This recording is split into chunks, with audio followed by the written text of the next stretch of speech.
Este episodio habla de abuso sexual, pornografía y prostitución. Si ahora mismo crees que no es un buen momento para exponerte a este tipo de contenido, te recomiendo pausar y volver cuando puedas. También puede generar identificación con experiencias propias que no habías identificado antes. Si sientes que necesitas acompañamiento, no dudes en buscarlo. ¿Es posible que hayamos estado mirando solo la mitad del daño? Hay una conversación que llevamos décadas teniendo y es una conversación necesaria, urgente y que todavía no está terminada. Es la conversación sobre el abuso sexual hacia las mujeres, sobre cómo ocurre, por qué se normaliza, por qué no se denuncia, qué deja en el cuerpo y en la vida de quienes lo vivieron. Esa conversación tiene que seguir. No estoy acá para cerrarla ni mucho menos para cuestionarla, pero hoy quiero abrir otra conversación, una que casi no existe en los espacios donde se habla de sexualidad, trauma y violencia, una que genera incomodidad y para otras personas incluso genera resistencia, y que sin embargo creo que es parte imprescindible del mismo problema. ¿Qué pasa con el otro 50%? ¿Qué pasa con los hombres? No lo pregunto para instalar un pero ellos también, que desvíe, minimice o compita con la experiencia de las mujeres. Lo pregunto porque creo que mientras sigamos mirando solo la mitad del daño, no vamos a poder ver el sistema que lo produce. Y el sistema, como vamos a ver hoy, no discrimina del todo. Daña de formas distintas, distribuye el dolor de manera asimétrica y no deja a nadie completamente ileso. Soy Belén Riveros, psicóloga clínica especializada en sexualidad, trauma y violencia, y en este episodio voy a intentar hacer algo más o menos difícil: sostener las dos caras de esta conversación al mismo tiempo sin que una borre a la otra. Voy a tratar de hacerlo con la misma honestidad, el mismo rigor y el mismo respeto para ambas. Así que quédate porque esto nos incumbe a todos y a todas. Antes de entrar en las experiencias concretas, necesito establecer un marco, porque gran parte de por qué esta conversación es tan difícil tiene que ver con qué entendemos por abuso sexual. Y esa definición está mucho más acotada de lo que debería. Cuando hablamos de abuso sexual, tendemos a pensar en los casos más extremos: la agresión física, la violación, el delito tipificado con el nombre del Código Penal. Y esos casos existen, son reales y son graves. Y vamos a hablar de ellos también. Pero hay una definición más amplia que en psicología clínica resulta quizás más útil para entender lo que realmente le ocurre a las personas.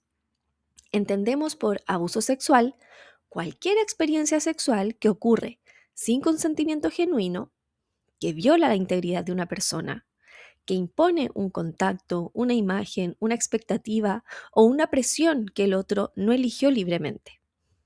Esto tiene un nombre en la literatura especializada, entendido como el continuo de la violencia sexual. Es un marco teórico que propone que el daño no empieza en el delito extremo, sino que es un espectro. Un espectro que va desde la agresión más brutal hasta formas de imposición tan normalizadas que casi nadie las identifica como daño. Y que gran parte de ese espectro está tan integrado en nuestra cultura que hemos dejado de verlo. Con esa definición, el abuso deja de ser la excepción. Se convierte en algo extraordinariamente común.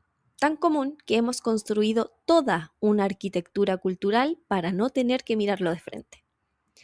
Y me gustaría ser precisa aquí, porque este es el punto donde quizás más fácil podría resultar malinterpretar lo que voy a decir. Y es que no estoy equiparando todas las experiencias. No es lo mismo un comentario no solicitado que una violación. No es lo mismo la presión implícita que la violencia física. Las consecuencias son distintas. El trauma es distinto. La responsabilidad legal es distinta. Y la escala del daño hacia las mujeres, en términos históricos, estadísticos y estructurales, no es comparable con la escala del daño hacia los hombres. Eso importa y espero que no lo pierdan de vista en ningún momento de este episodio. Por otro lado, lo que sí me gustaría que quede claro es que todas esas experiencias comparten una raíz común. Alguien decidió que su deseo, su comodidad o su idea de cómo debe funcionar la sexualidad valía más que la integridad del otro, y que esa decisión no ocurre porque sí. ocurre en un sistema que la hace posible, que la normaliza y que en muchos casos la celebra.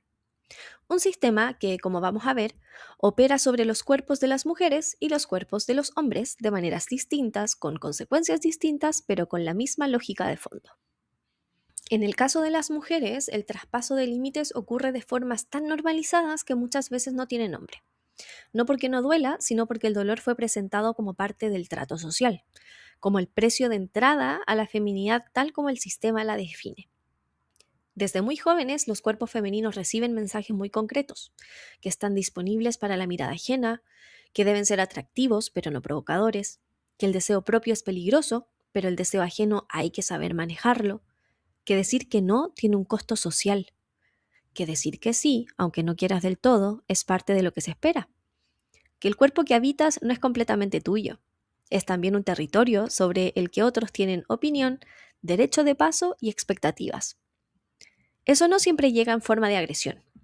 Puede llegar en forma de comentarios en la calle, que en muchos casos empiezan a los 11 o 12 años, de familiares que tocan sin pedir permiso y a quienes nadie les dice nada porque así es él, de parejas que presionan sin forzar pero que de igual modo presionan, de culturas que enseñan que el cuerpo femenino es un territorio negociable y que la mujer que no negocia con gracia es problemática, difícil o exagerada.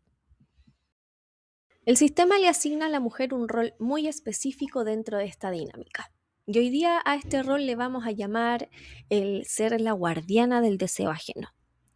La mujer es la responsable de gestionar lo que el otro siente, de no despertar lo que no puede controlar, de no ir a ciertos lugares, de no vestirse de cierta manera, de no enviar señales equivocadas, como si el deseo masculino fuera una fuerza natural, ingobernable, y la mujer como la única capaz, y por lo tanto responsable de contenerlo.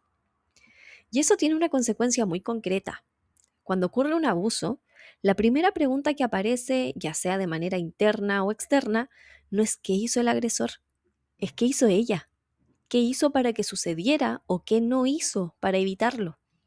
¿Por qué no dijo que no con suficiente claridad? ¿Por qué estaba ahí? ¿Por qué llevaba eso puesto? La responsabilidad se desplaza hacia la víctima rápida e incuestionablemente. Y lo particular de esta forma de daño es que el sistema se encarga de que no sea reconocida como tal. Si es tan frecuente, si le pasa a casi todas, si siempre fue así, ¿cómo va a ser abuso? La normalización es el mecanismo de invisibilización más eficaz que existe. No necesita censura ni represión activa, solo necesita que nadie lo nombre. En consulta, una de las cosas más frecuentes que ocurre es que cuando una mujer describe una experiencia, a veces con detalle, a veces de pasadita, y en algún momento del relato se detiene y dice, aunque tampoco fue para tanto. Esa frase casi siempre es la señal de que hay algo que vale la pena mirar con mayor detenimiento y que sí fue para tanto. Ese comentario no es modestia, es una estrategia de supervivencia que aprendió muy joven, muy pronto, para poder seguir funcionando en un entorno que normalizó lo que le hizo daño. Si le pusieras nombre a todo lo que te hicieron, quizás no podrías salir a la calle. Entonces, mejor aprendes a no ponerle nombre. Hay además un mito que opera con particular fuerza en estos casos, y es el de la víctima perfecta. La mujer que denuncia, la mujer a quien le creen, la que recibe justicia, tiene que cumplir con ciertos requisitos que, si bien no están escritos, son bien concretos. Esta mujer, para ser creída, tiene que haber estado sobria, tiene que haberse resistido físicamente, no tenía que haber tenido una relación previa con el agresor y, lo más importante, no tenía que haberse demorado en denunciar. Cuando esos requisitos no se cumplen, y la mayoría de las veces no se cumplen, porque la realidad del abuso es mucho más compleja que este guión, lo que ocurre es lo que se conoce como una revictimización o, como algunas investigadoras prefieren llamarle, la segunda violación. Es el trato que recibe una mujer por parte del sistema policial, judicial, médico o incluso familiar cuando intenta nombrar lo que vivió, pero recibe preguntas que cuestionan su versión, teniendo que demostrar que lo que vivió fue suficientemente grave para merecer ser escuchada. Y eso, si lo miramos con honestidad, no es un fallo del sistema, es su funcionamiento normal. Esto es lo que el sistema le hace al cuerpo de las mujeres, y es mucho. Es histórico, es estructural y está lejos de resolverse. Ahora preguntémonos, ¿qué le hace al cuerpo de los hombres? Porque el silencio que existe ahí no es ausencia de daño, es otra forma de producirlo. Pero antes de empezar con este bloque, quiero insistir en algo, y es que hablar del daño que viven los hombres no es un contrapeso, no es una defensa del status quo ni un intento de diluir la conversación sobre la violencia hacia las mujeres. Es reconocer que el mismo sistema que oprime a las mujeres también le exige a los hombres un costo muy concreto y que ese costo tiene consecuencias reales en sus cuerpos, sus vínculos y su salud mental. Dicho eso, avancemos. Entonces, el caso de los hombres es distinto y es el que menos se nombra porque la cultura no lo presenta como daño, lo presenta como una iniciación, como privilegio, como parte de hacerse hombre.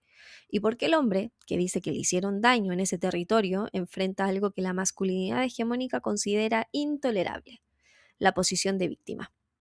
Quiero empezar por dos ejemplos que aparecen con una frecuencia que debería inquietarnos más de lo que hoy nos inquieta y que veo harto en consulta. El primero es la exposición temprana a la pornografía. Aquí no estoy hablando de un adolescente que por curiosidad buscó algo en Internet, sino que me estoy refiriendo a niños, a veces de 6, 7, 8, 9, 10 años, a quienes un hombre mayor, la mayoría de las veces parte de su familia, les muestra material pornográfico. Un padre, un tío, un primo mayor, como si fuera un rito de paso, como si eso fuera a enseñarles algo sobre la vida. Sin embargo, lo que esa experiencia instala no es educación sexual, es un primer lenguaje sobre lo que el sexo es, un lenguaje construido sobre la disponibilidad del cuerpo ajeno, sobre el rendimiento, sobre la ausencia de vínculo emocional, un lenguaje que después ese niño va a usar para relacionarse con su propia sexualidad y con la de los demás, y que en muchos casos nunca nadie va a cuestionar porque fue presentado como algo normal, como algo que los hombres hacen entre ellos para iniciarse. Lo que nadie dice en ese momento es que ese niño no eligió, que recibió un primer mapa de la sexualidad antes de tener la capacidad de poder procesarlo, de poder evaluarlo, de rechazarlo, que ese mapa va a influir en cómo entiende el deseo, en cómo entiende el cuerpo del otro y en cómo entiende el consentimiento. Y muchas veces eso incluso no se va a relacionar con las dificultades que aparezcan después, más adelante en su vida. Un segundo ejemplo es la prostitución como regalo. La visita al prostíbulo como celebración de mayoría de edad, organizada por el padre, el tío, los amigos del padre, presentada como un favor, como algo que se le da al joven porque ya es un hombre y los hombres necesitan de eso. Nuevamente, lo que nadie nombra es que ese joven no eligió, que quizás tenía miedo, que quizás no sabía cómo decir que no, o ni siquiera sabía que podía decir que no, que lo que se presentó como un privilegio fue en realidad una imposición sobre su cuerpo y sobre su sexualidad, envuelto en el lenguaje de la celebración y la masculinidad. Y ahora voy a abrir un tema que genera aún más resistencia, y es el rol de las mujeres como agresoras en el abuso masculino. Porque cuando hablamos de hombres abusados, la imagen que aparece automáticamente es la de otro hombre como agresor. Y estadísticamente, en los casos de violación, los agresores son mayoritariamente hombres, pero hay categorías específicas donde las mujeres son las agresoras predominantes y el silencio sobre eso también produce daño. En casos de coacción sexual, por ejemplo, con esto me refiero a la presión no física para tener sexo, la mayoría de los hombres que reportan haberla vivido identifican a mujeres como las únicas agresoras. Y hay una forma específica de abuso que los marcos legales de muchos países ni siquiera reconocen como violación, el ser obligado a penetrar. Porque la definición legal fue construida con el hombre como agresor y la mujer como víctima, y eso deja a un número importante de hombres sin lenguaje jurídico para poder nombrar lo que vivieron.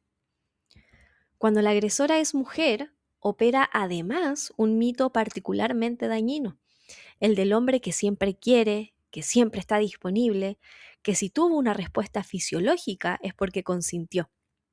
la erección o la eyaculación como prueba de deseo, como si el cuerpo y la voluntad fueran siempre la misma cosa, cuando cualquier profesional de la salud sabe que no lo son, o al menos eso quiero creer. En mi práctica clínica, la mayoría de los hombres que han vivido experiencias de abuso en su infancia las vivieron a manos de otros hombres, ya sea abuelos, tíos, amigos de hermanos mayores, y a veces el motivo de consulta es exactamente ese. Pero la mayoría de las veces esa experiencia no es reconocida como abuso. Aparece como una anécdota dentro de su historia personal, algo que pasó. Y ese no reconocimiento tiene consecuencias muy concretas. Lo que no se nombra no se puede integrar. Y lo que no se integra aparece de otras formas, en las dificultades con los vínculos, por ejemplo, en la relación con la propia sexualidad, en conductas de riesgo como el consumo de sustancias o la exposición a situaciones de violencia. El cuerpo guarda lo que la mente no puede procesar. Los hombres, además, tardan mucho más tiempo que las mujeres en revelar experiencias de abuso, a veces décadas, y cuando lo hacen, enfrentan barreras que son distintas pero igual de sólidas. El miedo a no ser creído, el miedo a que admitir que les hicieron daño los coloque en una posición que la masculinidad prohíbe, el miedo, especialmente cuando el agresor fue otro hombre, a que eso diga algo sobre su orientación sexual. La masculinidad hegemónica no protege a los hombres del abuso, los somete a una forma de abuso que viene disfrazada de poder y después les niega el lenguaje para nombrarlo y el permiso para sanar. Nombrar esto no es competir con la experiencia de las mujeres. Es entender que el mismo sistema daña de formas distintas y que mientras no veamos ambas caras, seguimos sin ver el sistema completo. Porque el sistema no improvisa, tiene una lógica y esa lógica es lo que quiero examinar con ustedes ahora. Aquí la pregunta que me parece más importante no es cuántas personas han vivido esto, sino por qué ocurre a esta escala y para qué sirve que ocurra. Porque esto no es un accidente, no es el resultado de personas malvadas actuando de forma aislada. Es el resultado de un sistema que necesita que los cuerpos se relacionen con la sexualidad de una manera muy concreta. Un sistema que tiene nombre, en realidad dos nombres que conviene distinguir. Por una parte el patriarcado y por otro lado el machismo. Con el patriarcado nos referimos a la arquitectura, el sistema social que organiza las relaciones de género, estableciendo la supremacía masculina en la familia, en el Estado, en el acceso a los recursos, en el control de los cuerpos. No es una conspiración ni una intención consciente de cada uno de los hombres que participan en él. Es una estructura que se transmite, que se aprende, que se reproduce, y muchas veces por personas que también fueron dañadas por ella. El machismo, por otro lado, es la ideología que sostiene esta arquitectura. El conjunto de creencias y prácticas que la naturalizan y la justifican. La idea de que el hombre es por naturaleza más fuerte, más racional, más necesitado de sexo. Que la vulnerabilidad es femenina y por lo tanto inaceptable en un hombre. El machismo entonces traduce el poder abstracto del patriarcado en interacciones cotidianas. Es lo que un padre le muestra a su hijo como rito de iniciación. Es lo que un grupo de amigos celebra cuando alguien conquista. Es lo que una cultura llama normal cuando no lo es. Es el lenguaje que permite que la arquitectura se perpetúe sin necesitar ser defendida explícitamente porque ya está tan internalizada que parece natural. Un elemento importante en este marco es el capitalismo. El capitalismo entra en este sistema no como causa, sino como un amplificador. Toma la organización del deseo que el patriarcado ya construyó y la convierte en mercado. La pornografía como industria multimillonaria que produce y distribuye a escala global es exactamente el mismo lenguaje que ese tío le mostró al niño de 9 años. Cuerpos disponibles, rendimiento, ausencia de vínculo, jerarquía de poder presentada como erotismo. Nos presenta la prostitución como oferta y demanda que funciona sobre los mismos supuestos que llevan siglos instalados, que hay cuerpos disponibles para ser usados y cuerpos con derecho a usarlos. Lo que el capitalismo agrega es escala, normalización y beneficio económico. Convierte el daño en producto. Le da una vitrina, un precio y una interfaz amigable. Algo que me gustaría que te llevaras de este bloque y quizás de este episodio completo es que este sistema no solo daña a las mujeres haciéndolas disponibles, sino que también daña a los hombres formándolos como usuarios. Les enseña desde muy temprano que la sexualidad es algo que se toma, que se demuestra y que se mide en rendimiento y en conquistas. Y después les cobra ese aprendizaje en relaciones que no funcionan, en vínculos que no saben habitar o en una soledad que no tienen lenguaje para nombrar. De esta situación, lamentablemente, parece que nadie sale ileso. Pero el daño no se distribuye de forma equitativa, como hemos visto, y esa asimetría importa y hay que sostenerla. Las mujeres cargan con la mayor parte del peso histórico, estadístico y estructural de esta violencia, y eso también lamentablemente no ha cambiado. Y lo que estoy agregando hoy es que el sistema también cobra un precio a los hombres y que mientras ese precio permanezca invisible, seguimos sin poder ver el sistema completo ni imaginar una salida real a este problema. Hasta aquí hemos visto cómo el sistema opera sobre los cuerpos. Ahora les propongo hablar de lo que deja adentro, porque el daño no termina cuando termina el evento. Empieza a vivir dentro de la persona, en su salud, en sus vínculos, en la forma en que se relaciona con su propio cuerpo durante el resto de su vida. Así que la pregunta que también quiero dejar instalada no es qué hacer con las personas que abusan, es qué estamos dispuestos a ver sobre el sistema que los forma. El abuso sexual es considerado una de las formas más dañinas de trauma que existen. Y sus consecuencias no dependen únicamente de la gravedad del acto físico, sino que también de la experiencia subjetiva de quien lo vivió, del contexto en que ocurrió y sobre todo de si hubo o no alguien que lo nombrara, que le creyera y que ayudara a darle sentido a esa experiencia.